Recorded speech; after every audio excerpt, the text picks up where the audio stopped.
ఓం శాంతి 16/9/2024 మధురమైన పిల్లలు, ఇది అద్భుతమైన సత్సంగం. ఇక్కడ మీకు జీవిస్తూనే మరణించడం ఎలాగో నేర్పించడం జరుగుతుంది. జీవిస్తూనే మరణించేవారే హంసలుగా అవుతారు. ప్రశ్న: పిల్లలను మీకిప్పుడు ఏ ఒక్క చింత ఉంది? జవాబు: మేము వినాశనానికి ముందే సంపన్నంగా అవ్వాలి. ఏ పిల్లలైతే జ్ఞానం మరియు యోగంలో దృఢంగా అవుతూ ఉంటారో వారికి మనుషులను దేవతలుగా తయారు చేసే అలవాటు ఏర్పడుతూ ఉంటుంది. వారు సేవ లేకుండా ఉండలేరు. జిన్నుభూతం వలె పరిగెడుతూ ఉంటారు. సేవతో పాటు స్వయాన్ని కూడా సంపన్నంగా చేసుకోవాలి అనే చింత ఉంటుంది. ఓం శాంతి. ఆత్మిక తండ్రి కూర్చుని ఆత్మిక పిల్లలకు అర్థం చేయిస్తున్నారు. ఆత్మ ఇప్పుడు సాకారంలో ఉంది మరియు ఆత్మ ప్రజాపిత బ్రహ్మకు సంతానం కూడా, ఎందుకంటే దత్తత తీసుకోబడ్డారు. మీ గురించి అందరూ వీరు సోదరీ సోదరులుగా చేస్తారు అని అంటారు.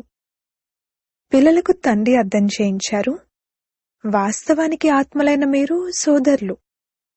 ఇప్పుడు కొత్త సృష్టి తయారవుతుంది కావున మొట్టమొదట పిలక అయిన బ్రాహ్మణులు కావాలి. మీరు శూద్రులుగా ఉండేవారు, ఇప్పుడు ట్రాన్స్ఫర్ అయ్యారు. బ్రాహ్మణులు కూడా తప్పకుండా కావాలి. ప్రజాపిత బ్రహ్మ యొక్క పేరైతే ప్రసిద్ధమైనది. ఈ లెక్కలో పిల్లలైన మేమందరము సోదరీ సోదరులం అవుతాము అని మీరు భావిస్తారు. ఎవరెవరైతే స్వయాన్ని బ్రహ్మ కుమార కుమారీలుగా పిలుచుకుంటారో వారు తప్పకుండా సోదరీ సోదరులు అవుతారు. అందరూ ప్రజాపిత బ్రహ్మకు సంతానం కావున తప్పకుండా సోదరీ సోదరులే అవ్వాలి. ఇది వివేకహీనులకు అర్థం చేయించాలి. వివేకహీనులుగా కూడా ఉన్నారు మరియు అంధవిశ్వాసం కూడా ఉంది. ఎవరినైతే పూజిస్తారో, ఎవరిపైనైతే వీరు ఫలానా అని నమ్మకాన్ని ఉంచుతారో వారి గురించి అసలేమీ తెలియదు. లక్ష్మీనారాయణలను పూజిస్తారు. కాని వారెప్పుడు వచ్చారు, అలా ఏ విధంగా అయ్యారు, మళ్ళీ ఏమయ్యారు, ఇదెవరికీ తెలీదు. మనుషులకు నెహ్రూ మొదలైన వారి గురించి తెలుసు, అంటే వారి చరిత్ర భౌగోళికాలను గురించి కూడా తెలుసు. ఒకవేళ జీవిత చరిత్ర గురించి తెలియకపోతే వారెందుకు పనికొస్తారు? పూజ చేస్తారు, కాని వారి జీవిత గాథ గురించే తెలీదు. మనుషుల యొక్క జీవిత గాథ గురించి తెలుసు, కాని ఏ పెద్దవారైతే గతించిపోయారో వారిలోని ఒక్కరి జీవిత గాథ గురించి కూడా తెలీదు. శివునికి ఎంతమంది పూజారులున్నారు. పూజ చేస్తారు, మళ్లీ వారు రాయి రప్పల్లోనూ కణకణంలో ఉన్నారని అనేస్తారు. ఇదేమైనా జీవిత గాథనా? ఇది తెలివైన విషయమేమీ కాదు. స్వయాన్ని కూడా పతితులుగానే పిలుచుకుంటారు. పతితులు అన్న పదం ఎంత చక్కగా సరిపోతుంది. పతితులు అనగా వికారులు. మనం బ్రహ్మ కుమార కుమారులుగా ఎందుకు పిలువబడతామో అన్నది మీరు అర్థం చేయించచ్చు. ఎందుకంటే మనం బ్రహ్మకు పిల్లలము మరియు దత్తత తీసుకోబడ్డవారము. మనం కుక వంశావళి కాదు, ముఖ వంశావళి. బ్రాహ్మణ బ్రాహ్మణీలైతే సోదరీ సోదరులు అవుతారు కదా. కావున వారికి పరస్పరం అశుద్ధ దృష్టి ఉండకూడదు. అశుద్ధ ఆలోచనల్లో ముఖ్యమైనవి కామం యొక్క ఆలోచనలే. మీరంటారు, మేము ప్రజాపిత బ్రహ్మకు సంతానంగా సోదరీ సోదరులం అవుతాము. శివబాబా సంతానమైన మనమందరము పరస్పరం సోదరులమని మీరు భావిస్తారు. ఇది కూడా పక్కాగా ఉంది. ప్రపంచానికి ఏమీ తెలీదు. ఏదో నామమాత్రంగా అనేస్తారు. ఆత్మలందరికీ తండ్రి వారొక్కరేనని మీరు అర్థం చేయించచ్చు. వారినే అందరూ పిలుస్తారు. మీరు చిత్రాన్ని కూడా చూపించారు. గొప్ప గొప్ప ధర్మాల వారు కూడా ఈ నిరాకారుడైన తండ్రిని అంగీకరిస్తారు. వారు నిరాకారి ఆత్మల తండ్రి మరియు సాకారంలో అందరికీ తండ్రి ప్రజాపిత బ్రహ్మ. వారి నుండి ఇక వృద్ధి చెందుతూ ఉంటారు. వృక్షం పెరుగుతూ ఉంటుంది. భిన్న భిన్న ధర్మాల్లోకి వస్తూ ఉంటారు. ఆత్మ అయితే ఈ శరీరానికి అతీతమైనది. శరీరాన్ని చూసి వీరు అమెరికన్లు, వీరు ఫలానా అని అంటారు కాని ఆత్మనలా అన్నారు. ఆత్మలన్నీ శాంతిధామంలో ఉంటాయి. పాత్రను అభినయించేందుకు అక్కడి నుండి వస్తాయి. మీరు ఏ ధర్మం వారికైనా వినిపించండి. పునర్జన్మలనైతే అందరూ తీసుకుంటూ ఉంటారు, మరియు పైనుండి కూడా కొత్త ఆత్మలు వస్తూ ఉంటారు. కావున తండ్రి అర్థం చేయిస్తారు, మీరు కూడా మనుషులే. మనుషులకే సృష్టి ఆది మధ్యాంతాల గురించి తెలియాలి. ఈ చక్రం ఎలా తిరుగుతుంది, దీని రచయిత ఎవరు, ఇది తిరగడానికి ఎంత సమయం పడుతుంది అన్నది తెలియాలి. ఇది మీకే తెలుసు, దేవతలకైతే తెలియదు.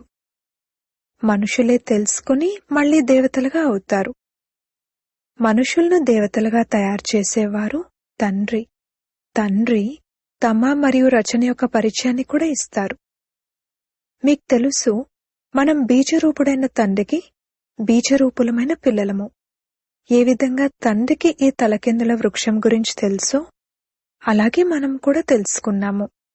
మనుషులు మనుషులకు ఈ విషయాలనెప్పుడూ అర్థం చేయించలేరు, కాని మీకు తండ్రి అర్థం చేయించారు. ఎప్పటి వరకైతే మీరు బ్రహ్మకు పిల్లలుగా అవ్వరో అప్పటి వరకు ఇక్కడకు రాలేరు. ఎప్పటి వరకైతే పూర్తి కోర్స్ తీసుకుని అర్థం చేసుకోరో అప్పటి వరకు మీరు బ్రాహ్మణుల సభలో ఎలా కూర్చోబెట్టగలరు? దీనిని ఇంద్ర సభ అని కూడా అంటారు. ఇంద్రుడు అంటే ఆ నీటి వర్షాన్ని కురిపించేవారేమీ కాదు. దీనిని ఇంద్ర సభ అని అంటారు. దేవకన్యలుగా అనగా దేవతలుగా కూడా మీరే అవ్వాలి. అనేక రకాల దేవకన్యలు మహిమ చేయబడ్డారు. పిల్లలెవరైనా చాలా సుందరంగా ఉంటే ఈమె దేవకన్యలా ఉంది అని అంటారు కదా. పౌడర్ మొదలైనవి రాసుకుని సుందరంగా అయిపోతారు. సత్యుగంలో మీరు దేవతలుగా, రాకుమారులు రాకుమార్తెలుగా అవుతారు. ఇప్పుడు మీరు జ్ఞానసాగరునిలో జ్ఞానస్నానం చేయడం ద్వారా దేవకన్యలుగా అనగా దేవీ దేవతలుగా అయిపోతారు. మేము ఎలా ఉన్నవారము ఎలా తయారవుతున్నాము అనేది మీకు తెలుసు. ఏ తండ్రి అయితే సదా పవిత్రునిగా సదా సుందరంగా ఉన్నారో ఆ యాత్రికుడు మిమ్మల్ని ఈ విధంగా తయారు చేసేందుకు నల్లని శరీరంలోకి ప్రవేశిస్తారు. ఇప్పుడు తెల్లగా ఎవరు తయారు చేయాలి? బాబాయే తయారు చేయాల్సి ఉంటుంది కదా. సృష్టి చక్రమైతే తిరగాల్సిందే. ఇప్పుడు మీరు తెల్లగా అవ్వాలి.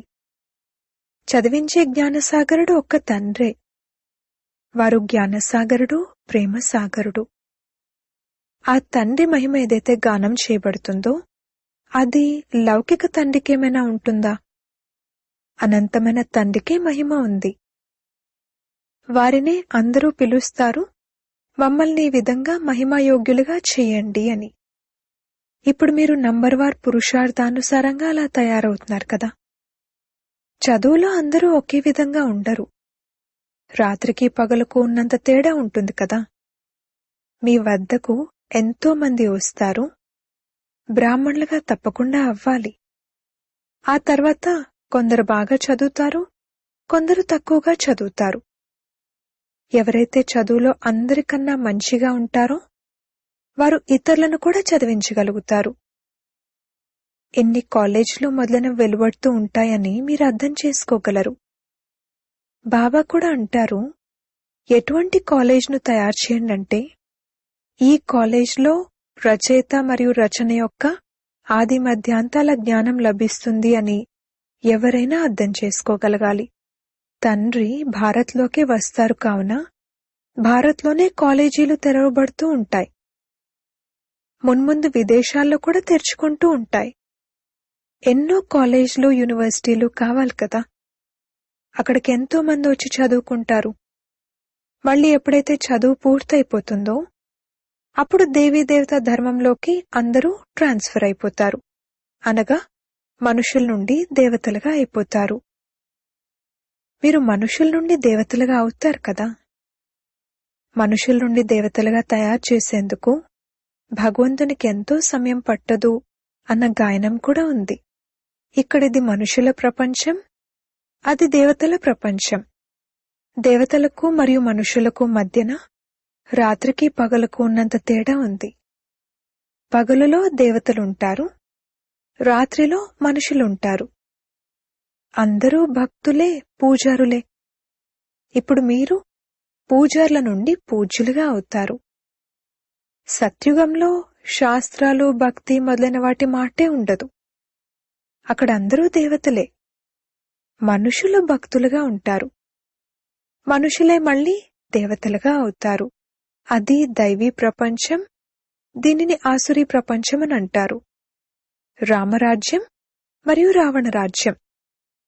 రావణ రాజ్యం అని దేన్నంటారు, రావణుడెప్పుడు వచ్చాడు అనేది ఇంతకుముందు మీ బుద్ధిలో లేదు. ఇంతకుముందు మీకేమీ తెలీదు. లంక సముద్రంలో మునిగిపోయింది అని అంటారు. అలాగే మళ్ళీ ద్వారకను గురించి కూడా చెప్తారు. ఇప్పుడు మీకు తెలుసు, ఈ లంక అంతా మునిగిపోనున్నది. మొత్తం ప్రపంచమంతా కూడా అనంతమైన లంకే. ఇదంతా మునిగిపోతుంది, నీరొచ్చేస్తుంది. ఇకపోతే స్వర్గమైతే మునిగిపోదు. ఎంత అపారమైన ధనం ఉండేది. తండ్రి అర్థం చేయించారు, ఒక్క సోమనాథ మందిరాన్ని ముసల్మాన్లు ఎంతగా దోచుకున్నారు. ఇప్పుడు చూడండి, ఏమీ మిగల్లేదు. భారత్లో ఎంతటి అపారమైన ధనం ఉండేది. భారత్నే స్వర్గమంటారు. ఇప్పుడు దీనిని స్వర్గమంటారా? ఇప్పుడిది నరకంగా ఉంది, మళ్ళీ స్వర్గంగా అవుతుంది. స్వర్గాన్ని ఎవరు తయారు చేస్తారు, నరకాన్ని ఎవరు తయారు చేస్తారు? ఇది ఇప్పుడు మీరు తెలుసుకున్నారు. రావణరాజ్యం ఎంత సమయం కొనసాగుతుందో కూడా తెలియజేశారు. రావణరాజ్యంలో ఎన్ని ధర్మాలు ఏర్పడతాయి. రామరాజ్యంలోనైతే కేవలం సూర్యవంశీయులు, చంద్రవంశీయులే ఉంటారు. ఇప్పుడు మీరు చదువుతున్నారు. ఈ చదువు ఇంకెవరి బుద్ధిలోనూ లేదు. వారంతా రావణరాజ్యంలో ఉన్నారు. రామరాజ్యం సత్యుగంలో ఉంటుంది. తండ్రి అంటారు, నేను మిమ్మల్ని అర్హులుగా తయారు చేస్తాను, మళ్ళీ మీరు అనర్హులుగా అయిపోతారు. అనర్హులు అని ఎందుకంటారు? ఎందుకంటే పతితులుగా అయిపోతారు. దేవతల అర్హత యొక్క మహిమను మరియు తమ అనర్హత యొక్క మహిమను గానం చేస్తారు.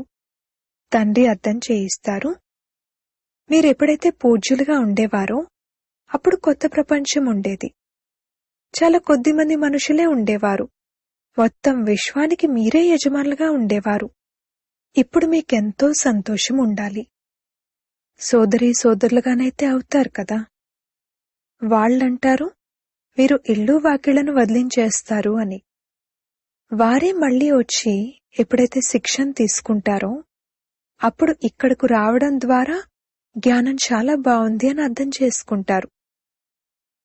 అర్థాన్ని తెలుసుకుంటారు కదా. సోదరీ సోదరులుగా అనుకోకపోతే పవిత్రత ఎక్కడి నుండి వస్తుంది? మొత్తం ఆధారమంతా పవిత్రతపైనే ఉంది. తండ్రి రావడం కూడా మగధ దేశంలోకి వస్తారు. ఇది చాలా దిగజారిపోయిన దేశం. ఇక్కడ చాలా పతితులుగా ఉన్నారు. అన్నపానాదులు కూడా అశుద్ధంగా ఉన్నాయి. తండ్రి అంటారు, నేను అనేక జన్మల అంతిమంలోని శరీరంలోకి ప్రవేశిస్తాను. ఇతనే 84 జన్మలు తీసుకుంటారు. లాస్ట్ నుండి మళ్ళీ ఫస్ట్, ఫస్ట్ నుండి మళ్ళీ లాస్ట్. ఉదాహరణ అయితే ఒక్కరిదే తెలియజేస్తారు కదా. మీ వంశం తయారవ్వనున్నది. ఎంత బాగా అర్థం చేసుకుంటూ ఉంటారో అంతగా మీ వద్దకెందరో వస్తారు. ఇప్పుడిది చాలా చిన్న వృక్షం. తుఫాన్లు కూడా ఎన్నో వస్తూ ఉంటాయి. సత్యుగంలో తుఫాన్ల విషయమే లేదు. పైనుండి కొత్త కొత్త ఆత్మలు వస్తూ ఉంటాయి. ఇక్కడ తుఫాన్లు రావడంతోనే పడిపోతూ ఉంటారు. అక్కడైతే మాయా తుఫాన్లు ఉండనే ఉండవు. ఇక్కడైతే కూర్చుని కూర్చునే చనిపోతారు. మరియు మీకు మాయతో యుద్ధం జరుగుతూ ఉంది, కావున అది కూడా హైరాణ పరుస్తూ ఉంటుంది. సత్యుగంలో ఇవేవీ ఉండవు. ఇంకే ధర్మంలోని ఇటువంటి విషయాలుండవు. రావణ రాజ్యాన్ని మరియు రామరాజ్యాన్ని గురించి ఇంకెవరూ అర్థం చేసుకోరు. సత్సంగాలకు వెళ్తారు కానీ అక్కడ మరణించడం, జీవించడం యొక్క విషయమేదీ ఉండదు. ఇక్కడైతే పిల్లలు దత్తత అవుతారు. మేం శివబాబా పిల్లలము, వారి నుండి వారసత్వాన్ని తీసుకుంటాము అని అంటారు. అలా తీసుకుంటూ తీసుకుంటూ మళ్లీ పడిపోతే ఇక వారసత్వం కూడా అంతమైపోతుంది. హంస నుండి మారి కొంగగా అయిపోతారు. అయినా కాని తండ్రి దయార్థ హృదయులు కావున అర్థం చేయిస్తూ ఉంటారు. కొందరు మళ్లీ పైకెక్కుతారు. ఎవరైతే స్థిరంగా ఉంటారో వారిని మహావీర్, హనుమాన్ అని అంటారు. మీరు మహావీరులు మరియు మహావీరునీలు నంబర్ వారుగా అయితే ఉంటారు.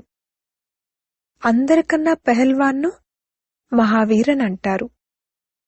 ఆదిదేవ్ను కూడా మహావీరన్ అంటారు. వారి ద్వారానే విశ్వంపై రాజ్యం చేసే ఈ మహావీరులు జన్మిస్తారు. నంబర్వార్ పురుషార్థానుసారంగా రావణునిపై విజయాన్ని పొందేందుకు పురుషార్థం చేస్తూ ఉంటారు. రావణుడు అంటే ఈ పంచవికారాలు. ఇది అర్థం చేసుకోవాల్సిన విషయం. ఇప్పుడు మీ బుద్ధి తాళాన్ని తండ్రి తెరుస్తారు. మళ్లీ తాళం పూర్తిగా మూసుకుపోతుంది. ఇక్కడ కూడా అంతే. ఎవరి తాళమైతే తెరుచుకుంటుందో వారు వెళ్లి సేవ చేస్తారు.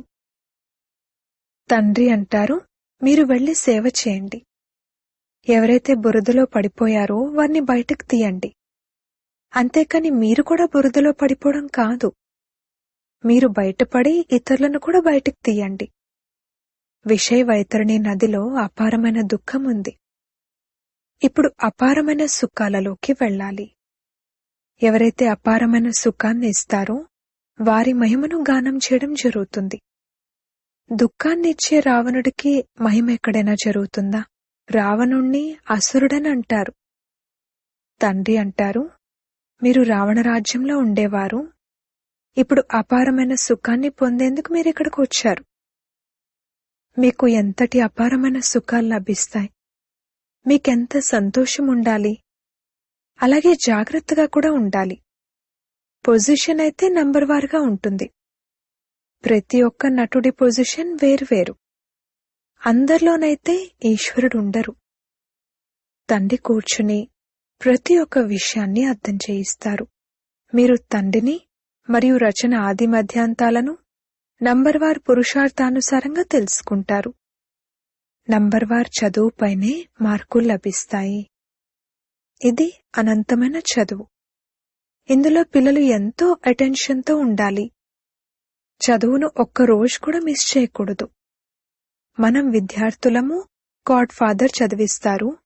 ఈ నష పిల్లలకు ఎక్కి ఉండాలి. భగవాను వాచ, కేవలం వారు పేరును మార్చి శ్రీకృష్ణుని పేరును వేసేశారు. పొరపాటున శ్రీకృష్ణ భగవాన్ వాచ అని భావించారు. ఎందుకంటే శ్రీకృష్ణుడు నెక్స్ట్ టు గాడ్, భగవంతుని తర్వాత వాడు. ఏ స్వర్గాన్నైతే తండ్రి స్థాపిస్తారో అందులో నంబర్ 1 ఇతనే కదా. ఈ జ్ఞానం మీకు ఇప్పుడే లభించింది. నంబర్వార్ పురుషార్థానుసారంగా తమ కళ్యాణాన్ని కూడా చేసుకుంటారు మరియు ఇతరుల కళ్యాణాన్ని కూడా చేస్తూ ఉంటారు. వారికి సేవ లేకుండా ఎప్పుడూ సుఖంగా అనిపించదు. పిల్లలైన మీరు యోగం మరియు జ్ఞానంలో దృఢంగా అయిపోతే ఇక జిన్ను భూతం వలె పనిచేస్తారు. మనుషులను దేవతలుగా తయారు చేయడం హాబీగా, అలవాటుగా అయిపోతుంది. మృత్యువుకు ముందే పాస్ అవ్వాలి. ఎంతో సేవను చేయాలి. చివర్లో అయితే యుద్ధం మొదలవుతుంది. ప్రకృతి వైపరీత్యాలు కూడా వస్తాయి. అచ్చా, మధురాతి మధురమైన సిక్కిలదే పిల్లలకు మాతా పితా బాప్దాదాల ప్రియ స్మృతులు మరియు గుడ్ మార్నింగ్. ఆత్మిక పిల్లలకు ఆత్మిక తండ్రి నమస్తే. ధారణ కొరకు ముఖ్య సారము. మొదటి పాయింట్, లాస్ట్ నుండి ఫస్ట్లోకి వెళ్లేందుకు మహావీరులుగా అయి పురుషార్థం చేయాలి. మాయా తుఫానుల్లో చలించకూడదు. తండ్రి సమానంగా దయార్థ హృదయులుగా అయి మనుషుల బుద్ధి తాళాన్ని తెరిచే సేవను చేయాలి. రెండవ పాయింట్, జ్ఞానసాగరునిలో రోజూ జ్ఞాన స్నానం చేసి దేవతలుగా అవ్వాలి. ఒక్కరోజు కూడా చదువును మిస్ చేయకూడదు. మేము భగవంతుని విద్యార్థులము అన్న నశాల్లో ఉండాలి. వరదానము: గంభీరత గుణం ద్వారా ఫుల్ మార్కులు జమ చేసుకునే గంభీరత దేవి లేక దేవత భవ. వర్తమాన సమయంలో గంభీరత గుణం యొక్క అవసరం చాలా చాలా ఉంది. ఎందుకంటే మాట్లాడే అలవాటు ఎక్కువైపోయింది. ఏది తోస్తే అది మాట్లాడేస్తూ ఉంటారు. ఎవరైనా ఏదైనా మంచి పని చేసి దాన్ని చెప్పుకుంటే సగం సమాప్తమైపోతుంది, సగమే జమ అవుతుంది. మరియు ఎవరైతే గంభీరంగా ఉంటారో వారికి పూర్తిగా జమ అవుతుంది. అందుకే గంభీరత దేవి లేక దేవతగా అవ్వండి మరియు ఫుల్ మార్కులను జమ చేసుకోండి. వర్ణన చేయటం ద్వారా మార్కులు తక్కువైపోతాయి.